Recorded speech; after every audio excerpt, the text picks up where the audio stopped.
Bismillah, alhamdulillah, wassalatu wassalam ala rasulillah wa mawalahum ba'dan amma ba'da.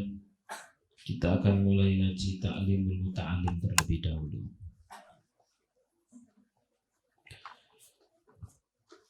Bismillahirrahmanirrahim.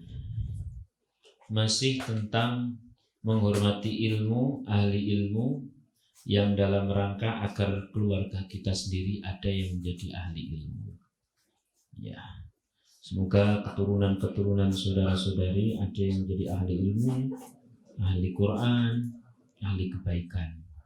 Syaratnya adalah care dengan ahli ilmu, ahli Quran, ahli kebaikan.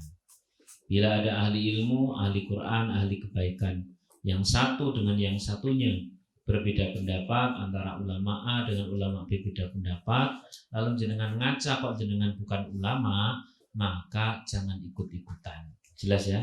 Nek bisa ngaca, nek tidak bisa ngaca silahkan komentar itu para ulama, para habaib dengan komentar yang buruk. Nek tidak bisa ngaca, tapi bisa atau tidak? Bisa, harus bisa. Alhasil beliau punya kapasitas tersendiri. Ini kan tidak jauh beda, ada dua dosen sedang berbeda pendapat, lalu kita masih anak SMA kok melu menghakimi, kan diguyu pitik kan. Maka boleh saudara menggemari, menyukai salah seorang ulama A, kemudian saudara tidak cocok dengan yang B, maka ketika saudara mengangkat, menjunjung, menghormati A tanpa harus merendahkan yang B. Sepakat? Diem. Sepakat? Diem itu maksudnya diem terhadap yang tidak kita cocoki, kemudian kita memuji, kita menghormati yang menurut jenengan cocok, silakan. Alhasil kalau mau menaikkan seseorang tidak harus menjatuhkan yang lain. Sepakat kan? Sepakat. Nah, ini dikelirkan dulu karena setiap kita pasti akan diuji dengan seperti itu. Nah, wong wis ngaji kamu itu di kolom komentar belum bisa jaga diri, itu kan yo minal wagwin no. Wasarwin wal jelehin. Harusnya monggo jenengan mencintai seorang habaib atau seorang kiai atau seorang ustadz, seorang gus, tapi terhadap yang tidak jenengan sukai diam saja. Jelas ya? Kenapa? Beliau punya kapasitas. Kalau kita bisa mengaca, tentu kita tidak akan turut mengomentari yang berbeda. Kenapa ya kita ini masih baru kemarin kan yuk ngaji, paling-paling ngaji kan yuk seminggu 2 kali, 3 kali, 4 kali, paling polos jago banget kalau setiap malam jenengan ikut kajian itu sudah jago banget. Itu saja masih sedikit dibanding beliau-beliau yang memang sudah sejak kecil basicnya basic orang berilmu, basic sudah mondok puluhan tahun, basic sudah kuliah di kuliah keagamaan sudah puluhan tahun. Lalu kita kuliahnya teknik, kuliahnya arsitek dan sebagainya. Kok iso lo ngomentari ulama sing ora dicocoki? Minal wagwin wasaruin wal jelehi. Nek ora seneng menengo, nek karo sing seneng silahkan dipuji, terhadap yang ndak suka diam saja. Insya Allah selamat. Amin Allahumma. Tuh. Saya lanjutkan. Wa min tauqirihi, termasuk menghormati ahli ilmu, tauqiru auladihi, yakni menghormati putra-putrinya orang ahli ilmu tersebut, waman dan siapa saja orang ya ta'allaqu bihi yang memiliki hubungan dengan orang tadi. Jelas ya? Nah, berarti siapa saja yang memiliki hubungan dengan orang tadi, yo keluarganya, yo pembantunya, yo komplit. Dalam rangka apa? Sebenarnya kayaknya kita yang menghormati orang tadi. Tapi ingat, sejatinya kitalah yang nanti akan diangkat derajatnya, sebab tahu cara mengangkat derajat orang.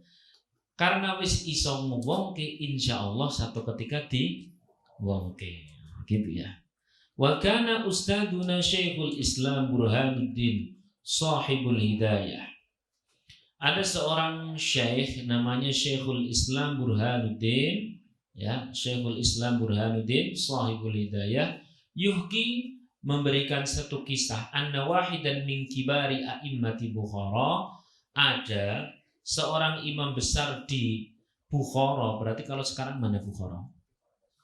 Mana? Kok bingung? Kali gawe? Enggak. Orang udan cek kelingan kali gawe. Ya, Bukhara itu sekarang Uzbek, ya, Uzbekistan. Karena yajlisu majlis darsi. Pada satu saat beliau berada di tengah majelis belajar, ya. Wa kana yaumu fi hilalid darsi ahyanan. Dan beliau berdiri di tengah-tengah pengajian itu sedang mengulang-ulang bacaan.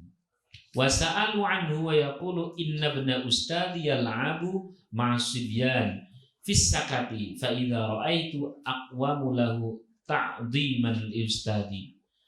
Nah, singkat cerita mereka imam besar di Bukhara, ya, menanyainya, kemudian dijawab, sesungguhnya putra dari guruku sedang bermain dengan teman-temannya di jalan, lalu aku melihatnya, maka sebab itulah aku berdiri karenanya sebagai wujud penghormatanku terhadap guruku.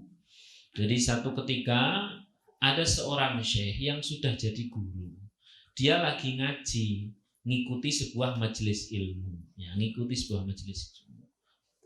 Lalu di luar sana ada anak kecil lewat. Nah, ini pada saat selesai, misalkan zaman dulu itu kan budaya zaman dulu kan bagus sekali. Jadi tiap kali ngaji misalkan satu hadis begitu, ya, boleh pulang kalau sudah hafal. Nah, untuk malam ini kayaknya saya praktekin. Allah. Kira-kira belum hafal ya sudah nginep di hotel tapi di masjidnya, ya. Dulu seperti itu banget. Dan ada takriratnya. Takriratnya itu punya notnya, punya notesnya. Notnya itu nanti dicek para guru-guru dan sebagainya. Nah, satu ketika sang guru sedang masuk, begitu, ya, sang guru sedang masuk, kemudian ini murid-murid yang sebenarnya sudah menjadi guru-guru juga sedang mengulang-ulang bacaan, mengulang-ulang dalam rangka menghafal. Tiba-tiba ada anak kecil lewat, turut berdiri. Kemudian ditanya sama temannya, kenapa engkau berdiri? Iya, sebab anak guruku lewat, aku menghormatinya dalam rangka menghormati guruku. Masih ingat ketika menghormati seorang guru, maka yang nanti akan dihormati adalah siapa? Diri sendiri, karena diri sendiri itu akan mempunyai anak yang soleh, yang alim. Masih ingat ya prinsip kemarin, ya? Nah, begitu kurang lebih. Begitu kurang lebih. Jadi siapa, ini kan masih dalam bab yang kemarin itu. Siapa ingin mempunyai seorang anak yang soleh, yang alim, yang hafidh-hafidhoh, maka hormatilah ahlinya. Oke? Nah, dan termasuk menghormati ahli orang soleh, ahli orang alim, ahli Quran adalah juga menghormati siapapun orang yang terkait dengan beliau. Nah, di sini dicontohkan bahkan anaknya. Al-Qadil Imam Fakhruddin Al-Arsabandiyu kana ra'isal a'immati bi Marwa wa kana sultanu yahtarimu ghayatal ihtiram wa kana yaqul innama wajadtu hadzal mansib bi hurmatil ustad. Ada seorang qadhi Imam Fakhruddin Al-Arsabandiyu, beliau ini termasuk penulis kitab yang sangat produktif. Satu ketika beliau mengaku bagaimana akuannya beliau. Karena yaqul, dia berkata, innama wajadtu hadzal mansib, saya mendapatkan derajat sehingga seperti sekarang ini bisa menjadi mufti, bisa nulis kitab, kemudian bisa menjadi orang ahli ilmu, ahli Quran, ahli hadis, tepatnya di sini adalah bihurmatil ustadz, karena lantaran menghormati sang guru.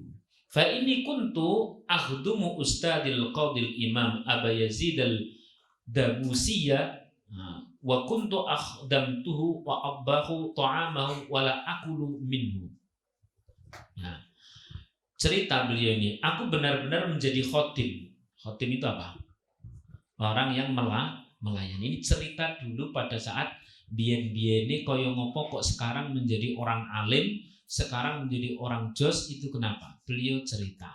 Ceritanya adalah beliau itu dulu orang yang khidmah kepada gurunya dengan cara apa?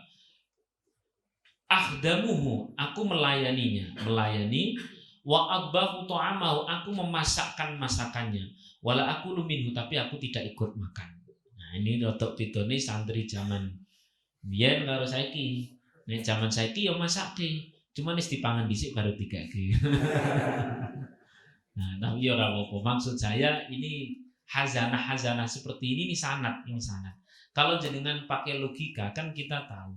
Laulas sanad, andaikan tidak ada sanad di dalam Islam, niscaya manusia ini akan berkata tentang ilmu, tentang Islam, tentang agama itu sesukanya sendiri. Ternyata sanad itu adalah sesuatu yang terus turun-temurun. Apa sesuatu yang terus turun-temurun dalam hal masalah ilmu adalah saling melayani. Nah, maka ada tuan guru ini dulu melayaninya guru yang lebih sepuh, tuan guru ini melayaninya guru yang lebih sepuh, kurang lebih seperti itu. Maka sampai sing ijik nom-nom ngono kuwi, sing ijik nom-nom, saya saja ini yang memang hari ini ya saya masih sering melihat ada orang-orang yang jelas-jelas alim, yang jelas-jelas soleh, tapi masih sangat melayani sesama orang alim, sesama orang soleh.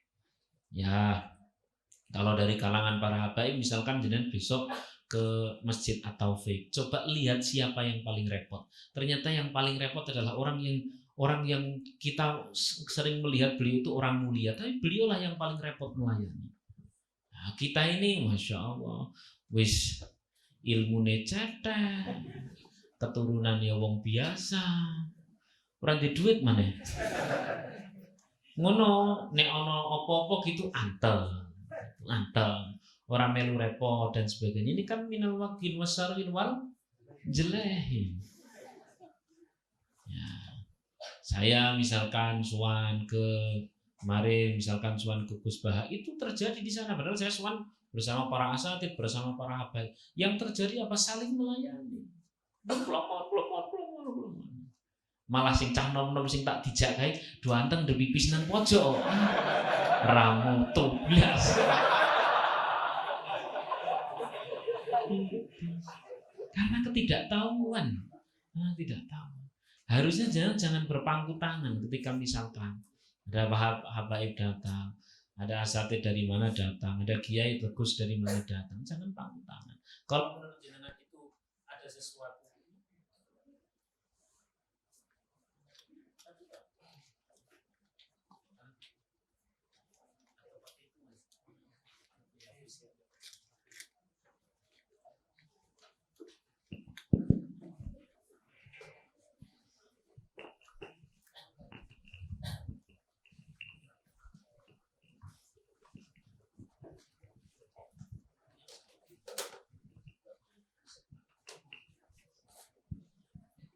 Bismillahirrahmanirrahim. Ini turun kualitasnya, dikerasin dikit.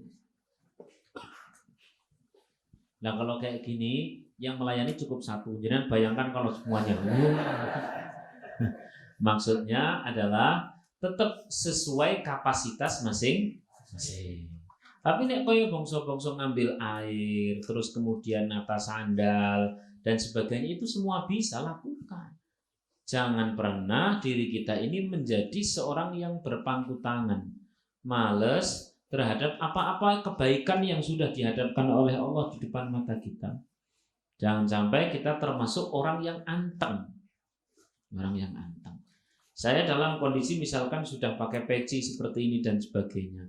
Lalu kemudian turun mobil, ada mobil mau mundur kesulitan.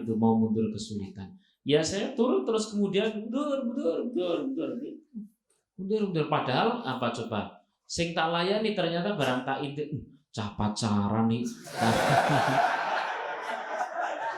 Kan terus saya bisa berdoa, ya Allah, bila saya melayani orang seperti ini, Engkau ridhoi dan ini menjadi pahala ya Allah, rupakan pahala dalam bentuk kesadaran pada dirinya, dalam bentuk hidayah pada mereka. Semoga dan putus. Putus pacarannya jadi menikah kan gitu. Maksudnya dan dikasih hidayah oleh Allah Subhanahu wa taala. Gitu toh. Terus kemudian ana wong elek dinyek. Ada orang dosa dicaci, itu kan namanya sama-sama berdosa, hanya jenis dosanya yang berbeda gitu aja. Paham enggak? Masya Allah. Saya lanjutkan. Wa bahu ta'amahu, dan kemudian memasakkan. Insya Allah. Maka coba jenengan lihat di misalkan web novel gitu ya. Itu orang-orang yang tukang masak itu orang-orang istimewa. Jangan dikira itu orang-orang yang tidak tahu apa-apa. Bukan orang yang tidak punya maksud saya. Bukan orang yang tidak berilmu pula. Bukan orang yang tidak punya uang. Beliau memang memilih seperti itu karena pengen mulia. Kayaknya yang dilakukan rendah, tapi sebenarnya ada tabungan kemuliaan yang hari ini kita belum pahami. Boleh jadi anak dari seorang tukang masak yang ada di Habib Novel ini adalah satu ketika akan menjadi seorang ulama besar. Wallahu a'lam. Maka pesannya satu, nek jenengan dalam masih masa muda seperti ini dan kemudian ada orang yang repot apalagi terkait masalah ilmu, jangan diam. Ya. Nah, ini bukan bermaksud besok untuk Senin depan terus datang ke sini semua nata karpet semua, karpeti semua kudu. Maksud saya nanti ambil bagian masing-masing. Nah, gitu dulu. Saya rasa cukup.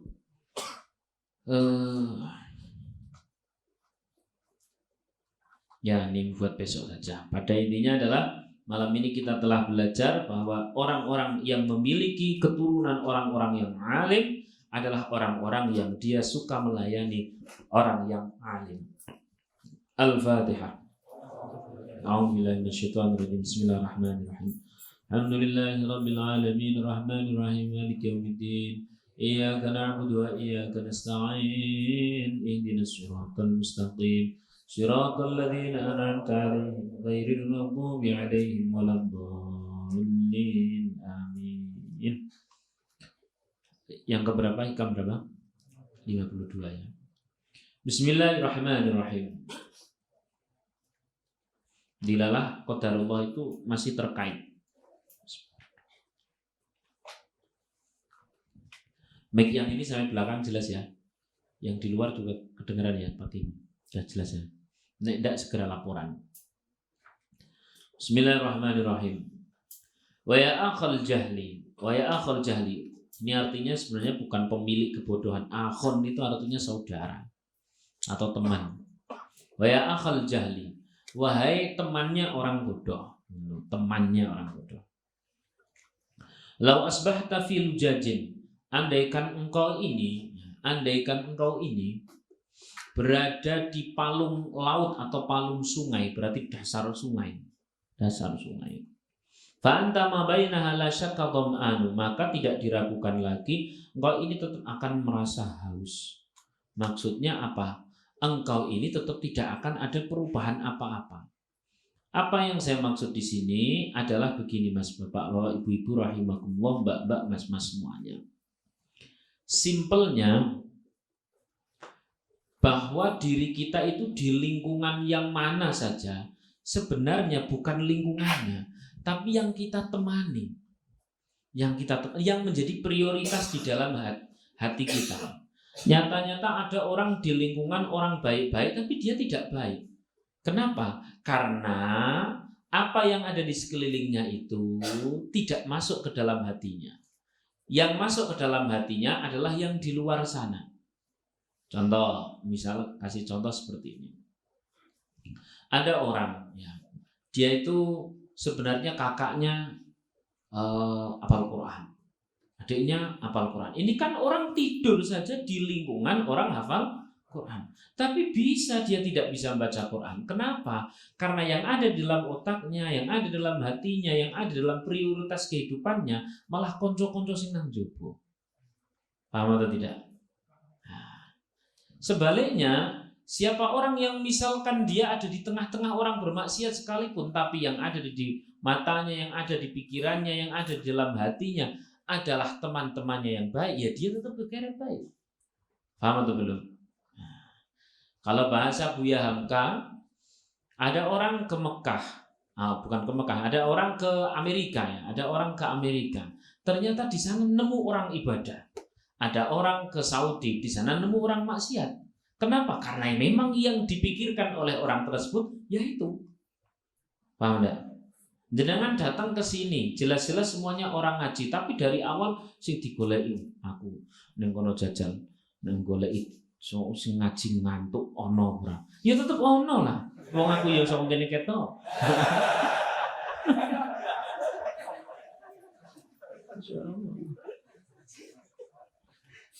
Skala prioritasnya bahasanya. Walau kita di tengah-tengah orang ahli ilmu, tapi skala prioritas kita bukan ilmu tapi harta, ya jelas diri kita akan hanya kepikiran harta. Ini membedai dari yang sering panjenengan pikirkan. Kita ini bergabung dengan siapa, maka kita akan seperti siapa? Iya, kalau itu di zahir dan batin. Tapi lebih pas adalah di perkara-perkara batin. Kita bisa lihat contoh-contoh demikian. Apalagi kalau sudah bilang bahwa itu merupakan cara-cara Allah Subhanahu wa taala. Coba jangan bisa bayangkan. Dulu ada seorang bernama Musa. Ada dua orang bernama Musa. Musa yang jadi nabi itu justru hidup di lingkungan siapa? Fir'aun. Tapi jadi nabi. Yang satunya Musa, namanya Musa Samiri. Ini yang ngerumati saja malaikat Jibril, tapi malah justru menjadi orang yang merusak suasana, yang membuat apa? Pedet atau anak sapi dibikin dari emas, terus kemudian orang-orang disuruh nyembah. Ini juga namanya Musa. Orang ini yang ngerumati adalah malaikat Jibril. Alhasil dengan siapa kita berkumpul sebenarnya bukan jaminan apabila pikiran kita tidak sesuai dengan yang kita kumpuli. Cetra wela-wela. Maka terus begini kesimpulannya. Hari ini kita di mana? Hari ini misalkan kita sedang berkumpul dengan orang baik, ya pastikan pikiran kita juga lagi di situ. Loh kok suatu ketika jilalan jenengan itu masuk misalkan, jadi ini yang lagi pada daftar apa dulu?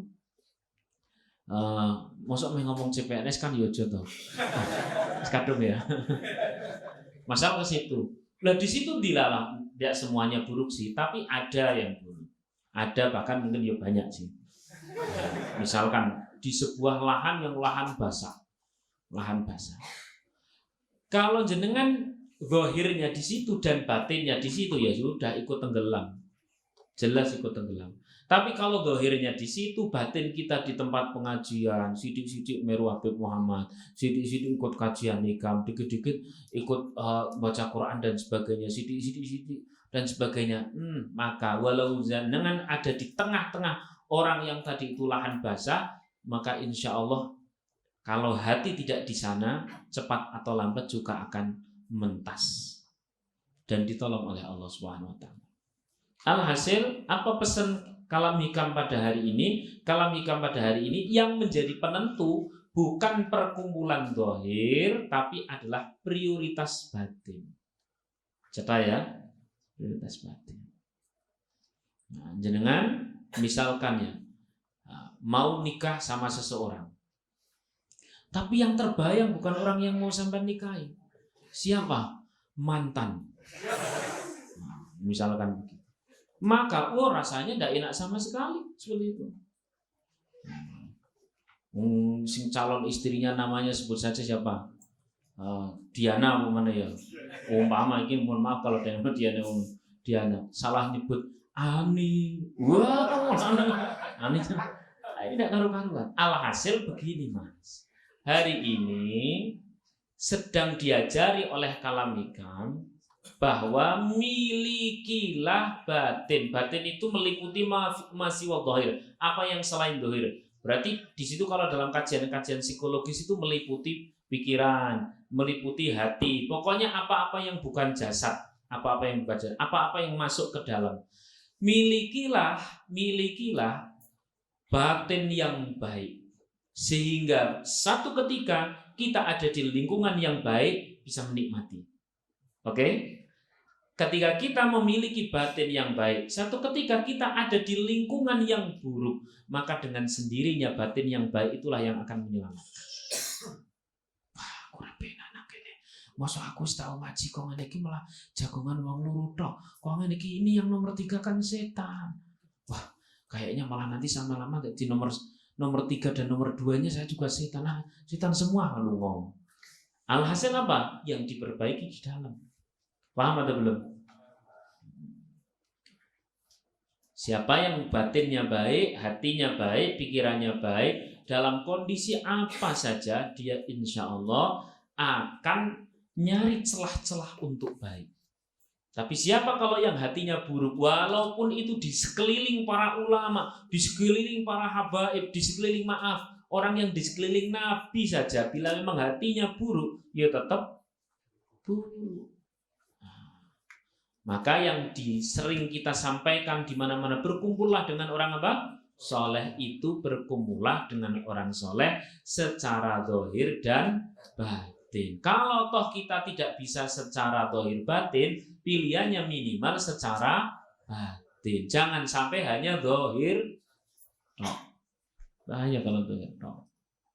Malah terus ternyata nek kumpul karo ustaz gampang dihapusi yo. Sithik-sithik ikhlas wong yo. Dadi iki malah tak proyek iki pisan. Wajah. Lu nek ngapusi karo wong liya kan ora ono kata-kata ikhlas. Iki nek dihapusi ndak apa-apa. Tau ndak apa-apa kandhani yo. Jadi malah semakin jadi serigala. Cetra ya. Oleh karena itu siapa yang ikut sebuah kajian, tolong tanyakan di dalam diri, aku selama ikut ngaji tadi 1 jam ini, hati saya terinstal atau tidak? Kayaknya kok tidak, wah berarti besok mangkat maneh. Kayaknya kok iya mangkat maneh. Paham ya? Insyaallah. Ada loh manusia-manusia di lingkungan orang yang baik malah buruk, di lingkungan orang buruk malah baik. Kenapa? Batinnya yang menjadi jawaban. Batinnya yang menjadi jawaban. Jadi hari ini Mas, jenengan misalkan ngekos di sebuah lingkungan, wah masya Allah, komplit ra karuan. Komplit. Sing kene lanang wedo, akadnya akad apa adanya. Sing kene lanang karo lanang malahan. Ya Allah. Asal batin jenengan baik, maka pilihannya ada 2. Pilihannya ketika kapasitas keilmuan keimanan panjenengan sudah pada taraf tinggi, maka akan merubah. Tapi kapasitas dan keilmuan kita ada di taraf yang bawah, maka jawabannya kita tidak akan kerasan dan akhirnya apa? Hijrah. Obat ya enggak apa-apa. Matur nuwun Mas Hari, semoga jodohnya dekat. Nah, saya lanjutkan. Udah fokus ke sini malah lihat beliau semua. Cepat payung malahan. Batin Mas Hari bawa bateri tok wis dongake akeh ngene. Sesuk tak nggo sak mik ya.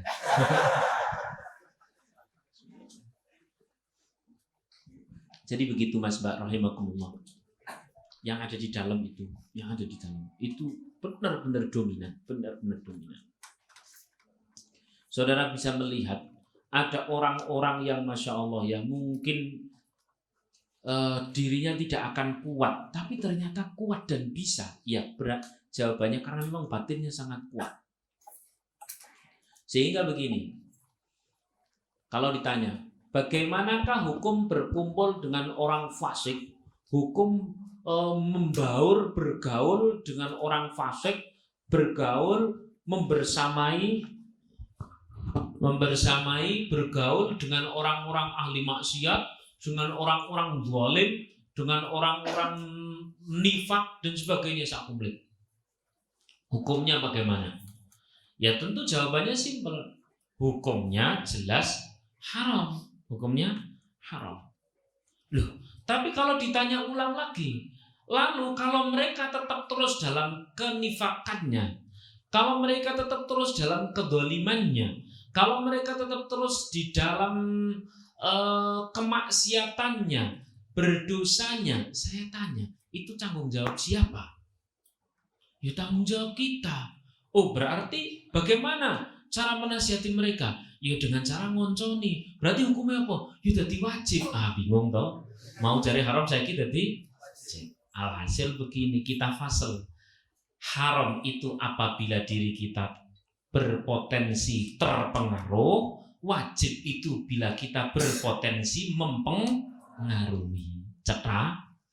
Bisanya dipengaruhi atau mempengaruhi kualitasnya dari mana? Bukan kualitas zahir, tapi kualitas cetra. Nah, jenengan sekarang bisa ngecek. Nek ketok aku kualitas batin dadi yo. Saya di tengah-tengah orang korupsi, insya Allah saya tidak akan korupsi.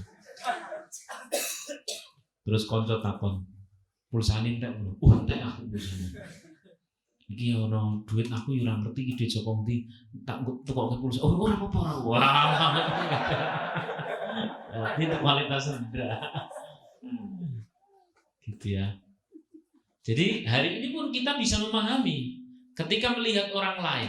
Ada orang berkumpul, bahkan mungkin seorang kiai, atau mungkin seorang gus, atau mungkin seorang habaib. Loh kok kumpulannya dengan orang-orang munafik, kumpulannya dengan orang-orang yang berdosa dan sebagainya. Tunggu dulu, jangan menjustifikasi, jangan menghukumi mereka seperti menghukumi diri sendiri. Jangan ditakar dengan takaran diri sendiri. Kalau kita yang berkumpul dengan mereka jelas kita akan terpengaruh, tapi kalau beliau-beliau boleh jadi mau wis gitu saja. Cetak. Apanya yang membedakan? Batin. Dah, jangan banyak-banyak. Al-Fatihah. Bismillahirrahmanirrahim. Alhamdulillahi rabbil alamin arrahmanir rahim maliki yaumiddin. إياك نعبد وإياك نستعين اهدنا الصراط المستقيم صراط الذين أنعمت عليهم غير المغضوب عليهم ولا الضالين آمين آمين آمين يا الله.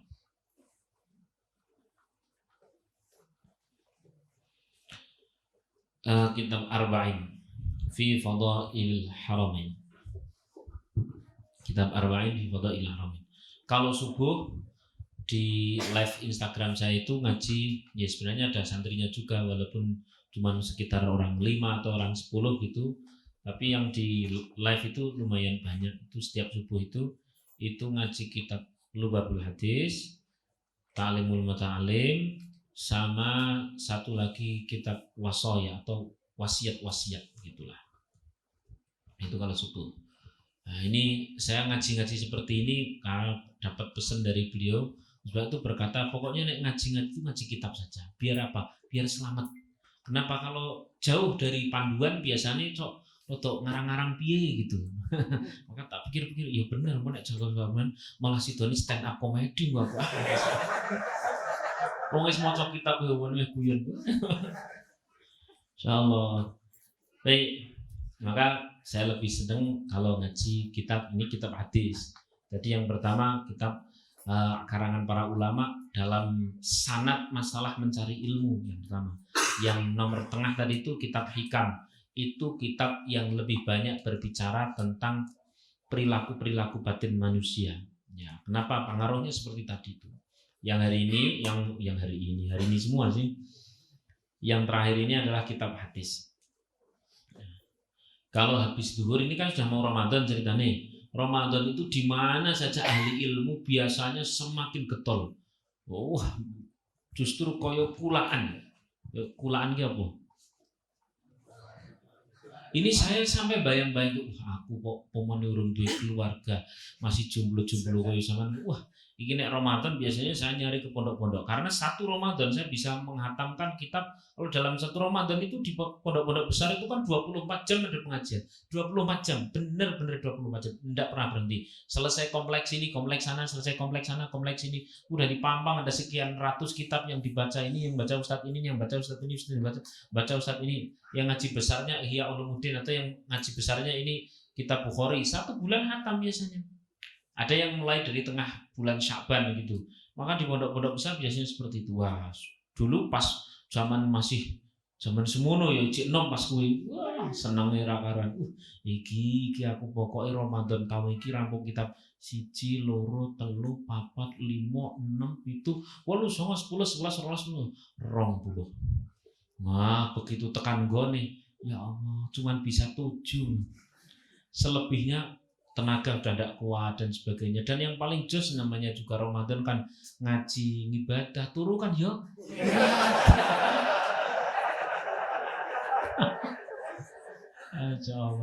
Tapi masih ada semangat, masih benar-benar ada semangat. Benar-benar ada semangat. Ini sudah mau pada mulai. Kayak di Lirboyo, di Ploso, di Kewagean, pondok-pondok besar, begitu Ramadan itu langsung kitab-kitab diperbanyak, yang kecil-kecil maupun yang besar-besar. Nah, kita sih yo kelas-kelas nulah Grece lah ya, kelas Grece. Paling-paling nanti duhur begitu. Nah, karena kalau saya harus menghentikan yang beraktivitas, ada yang kuliah, ada yang kerja dan sebagainya, kasihan ya. Pokoknya tetap di pondok, satu orang tetap tak bacakan kitab. Nggak ada orang juga tak bacakan pokoknya. Jauh kalau zuhur itu saya lagi senang punya kitab ini loh, namanya Nurul Yakin. Itu kitab tentang sirah, tapi simpel banget dan komplit. Insya Allah nanti mulai tanggal berapa ya, 15 lah, 15 bulan ini. Tanggal berapa ini? Tanggal 9 ya, coba nanti tanggal 15 setiap habis zuhur, jam-jam istirahat orang siang, jam istirahat siang itu targetnya nanti selesai begitu akhir Ramadan, tanggal 20 Ramadan udah selesai itu kitab sirah 3 jilid itu, insya Allah rampung. Jadi nanti sekitar jam 12 sampai jam 1 ya, dengan silahkan on Kang lihat, ini mulai seret, mulai kok mulai ngantuk ya.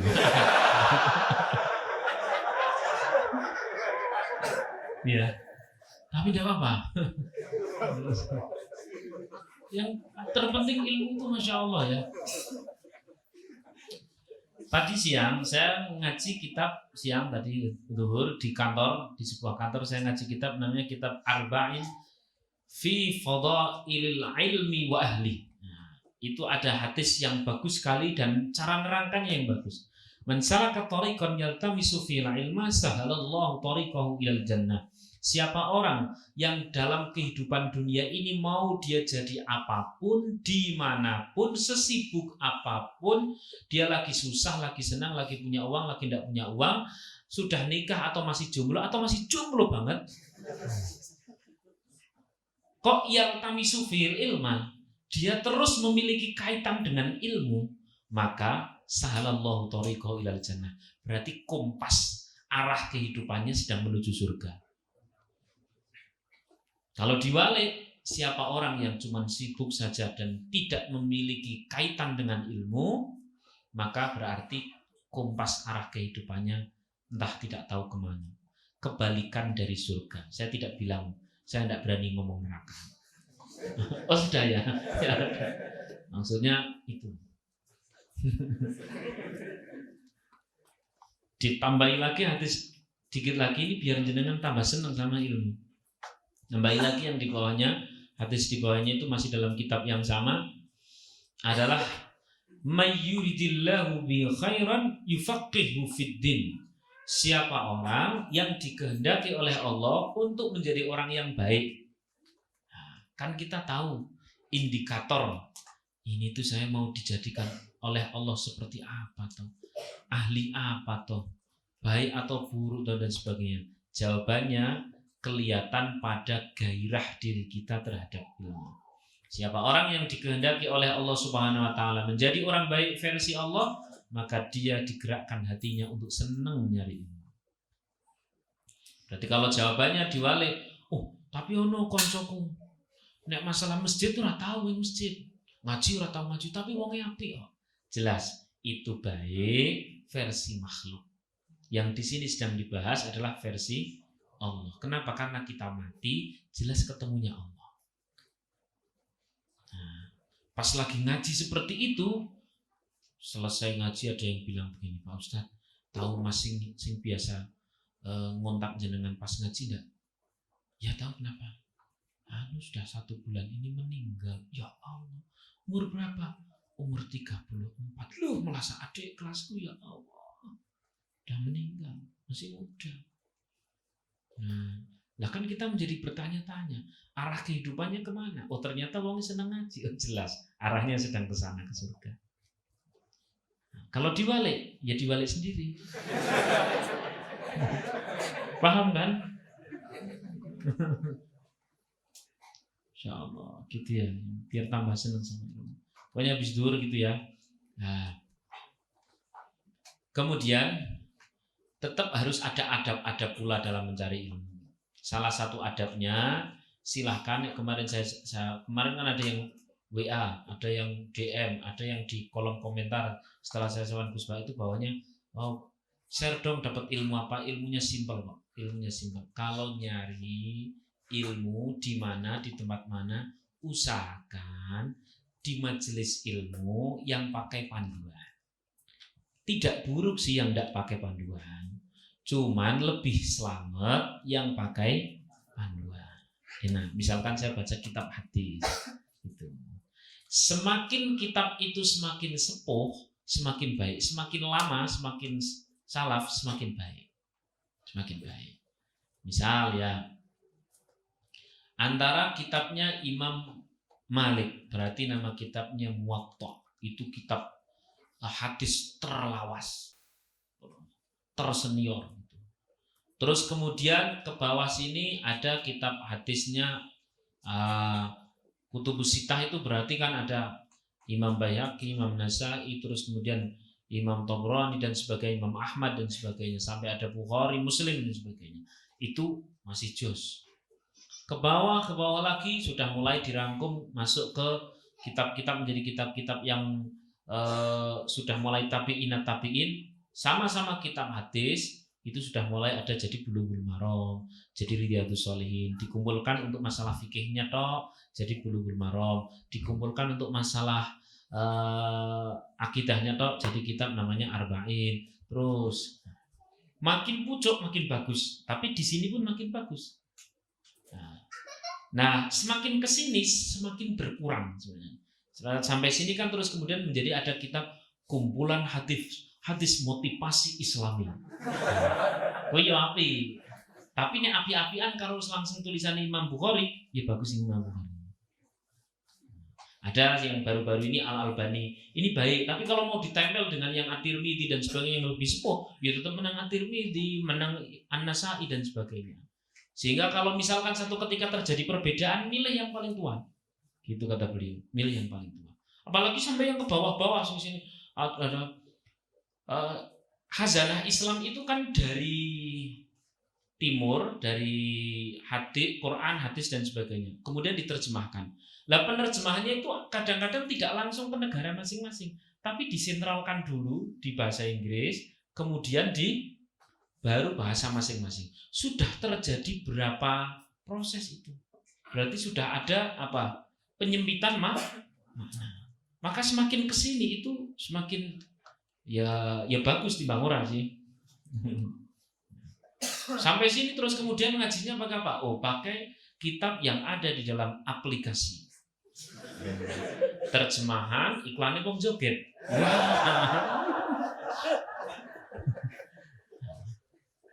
Maka ya ini hanya cara membandingkan saja, sehingga silakan nanti nyari kitab yang lebih sepuh lagi, gitu ya. Dan cara perbandingan antara kajian, sama-sama kajian, saya tidak mengatakan buruk, baik semua, tidak ada yang buruk, baik semua. Hanya nek kepingin yang lebih baik adalah yang pakai panduan. Ini pesannya beliau, yang pakai panduan.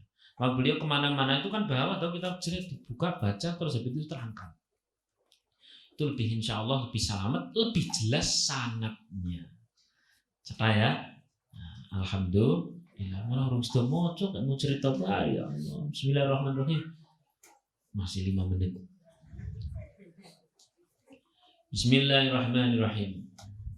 Nah.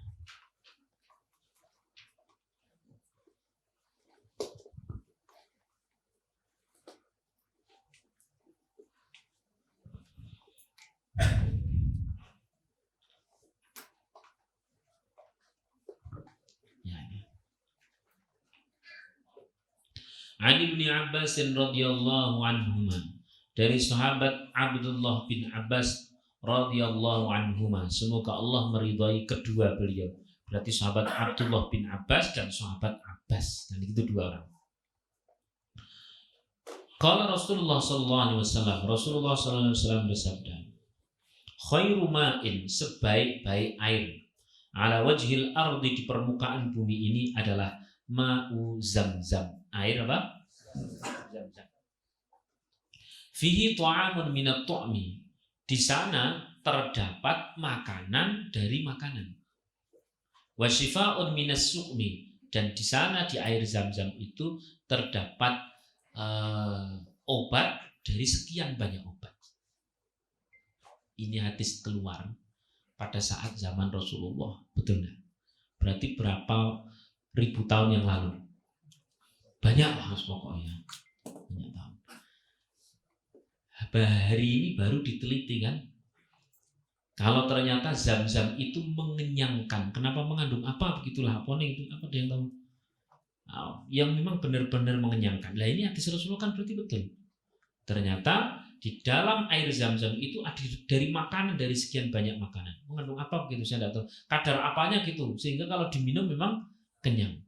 Sehingga dulu ada kisah orang kok terus kemudian hilang sampai sana, udah minum Zam-Zam saja. Wah, malah lemu. Benar. Dan ada obat dari sekian banyak obat.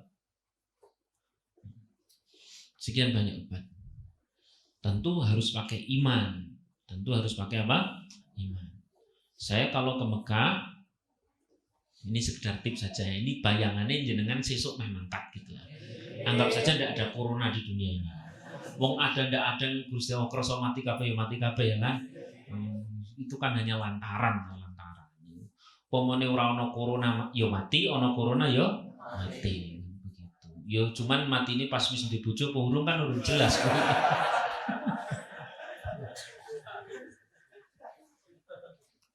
Ini. Nah, Zam-Zam itu begini, cara menggunakan air Zam-Zam. Tips ini tidak ada dalam hadis, tapi ini tips dari beberapa orang-orang yang sudah datang ke sana. Sejak awal, sejak berangkat, sudah menyediakan air Zam-Zam. Air Zam-Zam. Kalau toh tidak ada air Zam-Zam, ya silahkan air mana yang bagus gitulah. Misalkan kaki seperti ini kan dibacakan Quran. Nah, gitu. Tiap kali mau beraktivitas apa saja, kita ini di rumah kan setiap aktivitas kita pasti mulai dengan membaca bismillah. Kalau hafal doanya ya sekalian doa. Mau masuk ke kamar mandi doanya, nah tahu orang, ono sing mau barik lanang.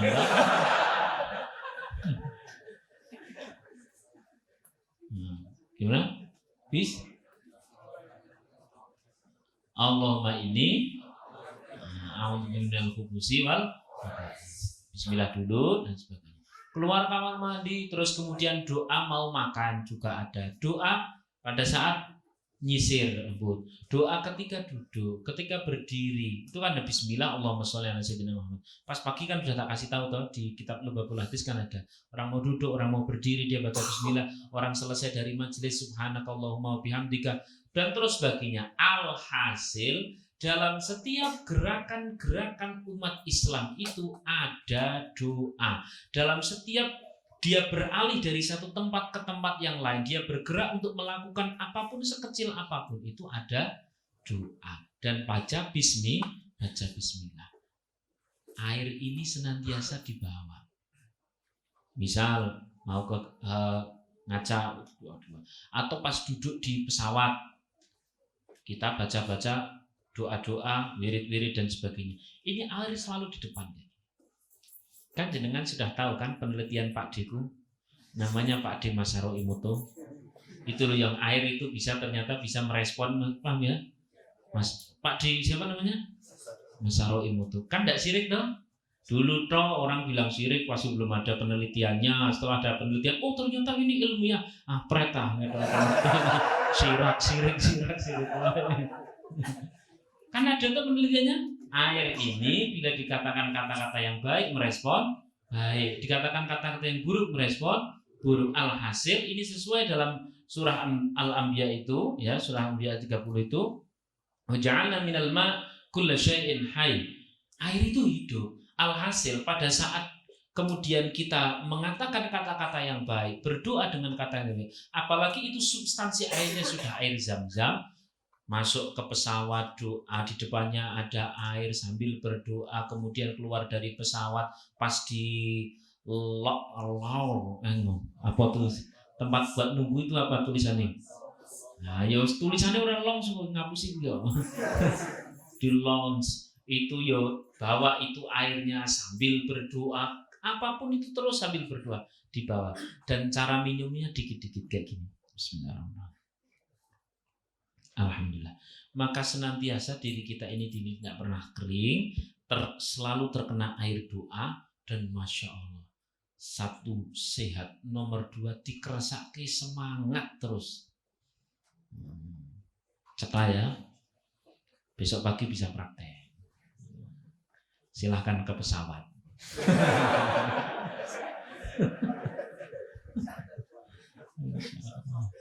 Tuh, air Zam-Zam luar biasa ini. Ini Rasulullah SAW muji-muji, apalagi kita ya kan. Insya Allah air Zam-Zam. Nah, demikian dulu. Maka tadi itu ada yang pesantren umroh itu ya dalam rangka ngasih edukasi, tips-tips kayak gini kan jenengan tidak ditemukan di mana-mana kan. Nah, itu insya Allah nanti tanggal berapa? 28 atau 29? Ya nanti tinggal tunggu pengumuman lah ya, kurang lebih tanggal itu. Tadinya mau tanggal 15 malah tidak jadi. Nah, ya tanggal 15 kapan berarti? Minggu depan. Kecepatan enggak? Ayo semua alam pokoknya manut sama panitia, saya sendiri nek masalah tanggal manut. Pada intinya adalah edukasi terkait masalah perumrohan. Insya Allah nanti kopdarnya di mana, di pondok saja biar jenengan dongon itu. Oh, syukur-syukur jangan dongon itu. Di sana kan lagi ngecor. Gitu ya, enggak saya suruh ngecor, enggak, dilihat saja lagi ngecor, dilihat terus dilihat saja, terus dilihat saja.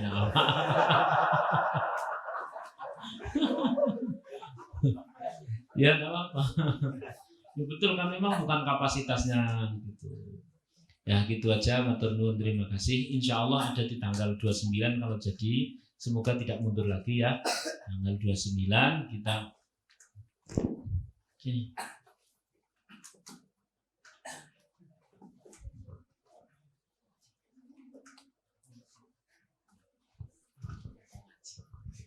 Mumpung lagi sadar.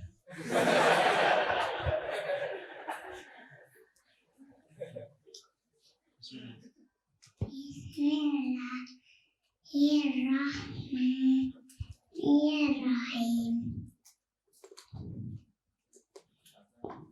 Tabarakalladzi biyadihil mulku wa huwa ala kulli syai'in qadir. Alladzi khalaqal tawal hayata liyabluwakum ayyukum ahsanu amala.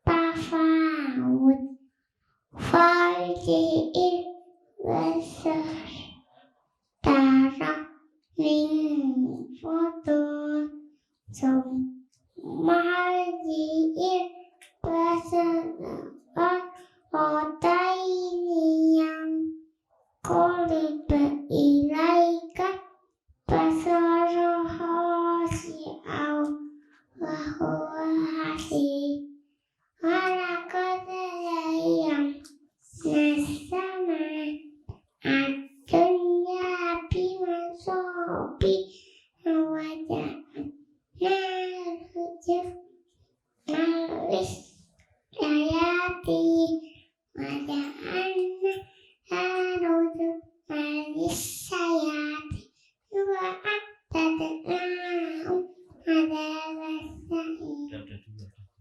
Sudah nanti sudah. Nah, nanti terlalu pelan, nanti bisa jam 12 selesai. Dah.